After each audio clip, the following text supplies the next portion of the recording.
Welcome to the first ever episode of Ohio is on Fire.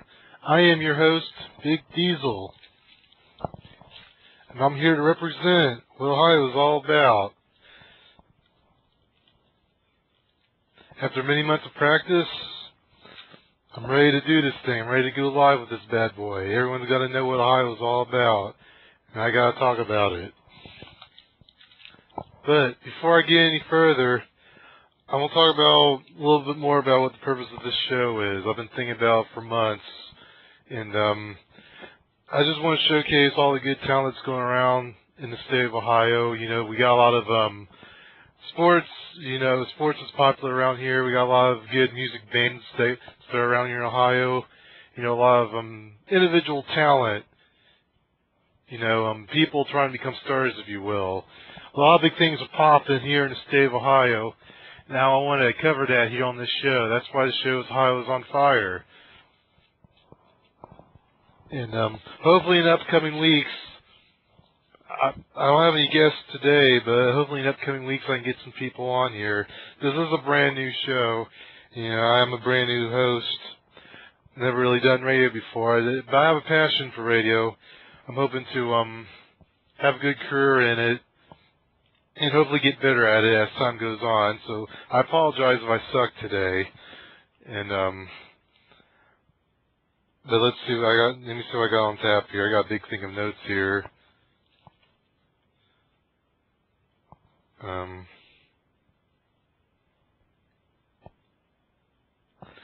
But yeah, that's what this show is all about. Hopefully a million people can come on here every week. This will be the #1 show in Ohio, and in the world even. Anyway, that's what Ohio is on Fire is going to be all about, and I am your host, Big Diesel. Now,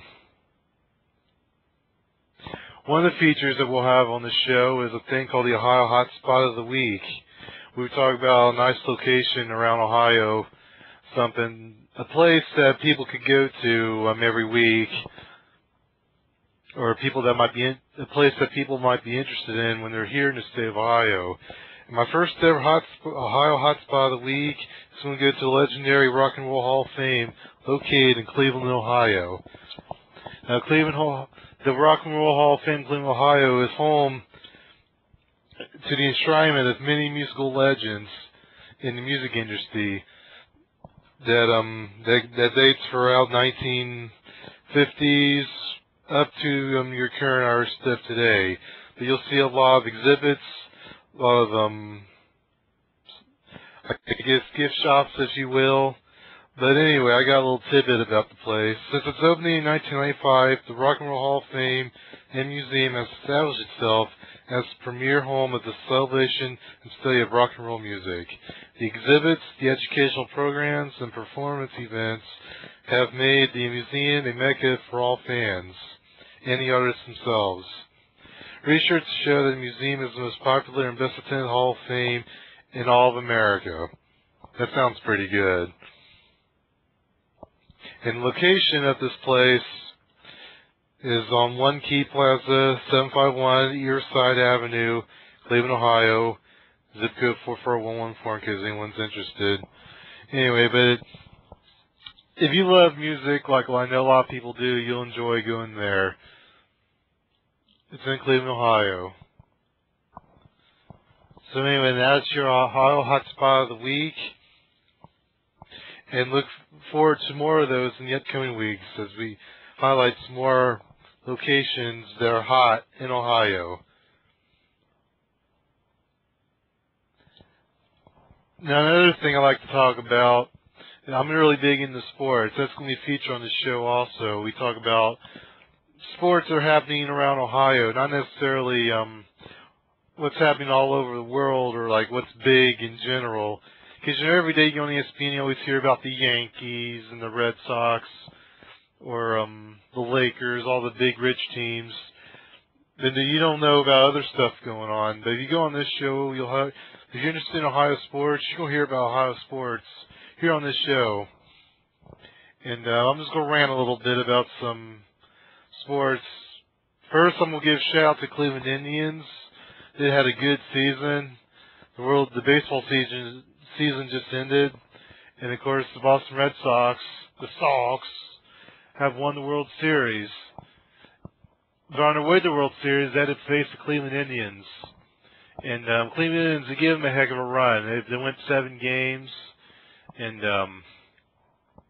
they did the best they could. They had a 3-1 series lead, but the Red Sox had to pull out the rabbit out of their hat, if you will, to get the World Series. But a big shout out to the Indians.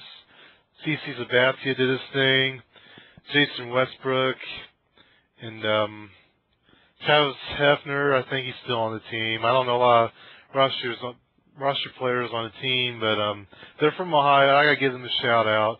And mostly I'm a big Cincinnati Reds fan, and I think it really blows that they didn't make it to the playoffs this year, even had a winning record. I'm a big fan of them all of my life. And hopefully having Dusty Baker being a manager of the Reds, maybe they'll do better next year. Yeah, a lot of people are a fan of the Tribe, but they did good. Maybe if any luck, they're going to be a Cincinnati Reds and Cleveland Indians World Series next year, and they can show what Ohio is all about, having both teams be in the World Series. Anyway, but good job to the Tribe. Now I'm going to rant about football a little bit. Cleveland Browns, they're surprising people this year. They're like, I guess 4-3 now. Derek Anderson, he's starting to look like the next Joe Montana. He's got 17 or 18 touchdown passes. Anyway, I'm not really a big fan of the Browns, but I gotta give it up to them on this show. They are 4-3. But I tell you what, I'm disappointed in my team in the Bengals. What the heck's going on? What the heck? They're supposed to be a Super Bowl team this year. They got Palmer, Ochocinco, Who's Your Mama. They should be 5-2 right now, but no, it's the other way around. They gotta be 2-5. I'll tell you why they're 2-5 though. I'm not one to make excuses for anybody, but I'll make one for them anyway. It's that terrible defense. They can't stop anybody. Everyone on there is like lazy. They're either undersized or they're overweight, or they just don't give a darn. They're giving up like 28 points a game. I mean, that's not going to win many games if you're getting up 28 points a game. They're just not getting it done. They need to, like everyone that works, all the coaches that work on that defensive side, they need to be fired because that's embarrassing. Chuck Brenniston, I think that's his name. They got to get rid of him. And all linebacker coaches. Just get rid of all of them. You know what? Look for the college ranks. There's so many good college football teams with good defenses out there. There's no way they can't find any good college coaches in the college ranks to become their defensive coordinators. I'm sure any one of them, like anyone from Ohio State, could probably do a better job coaching a defense than what's on there right now. But there is 9 games left, so hopefully the Bengals can turn it around. They can go undefeated rest of the season and go 11-5, be the best team ever. But for one, I'm disappointed that they're sucking like they are. Anyway, I'll get off of that. And let's see what we got up next here.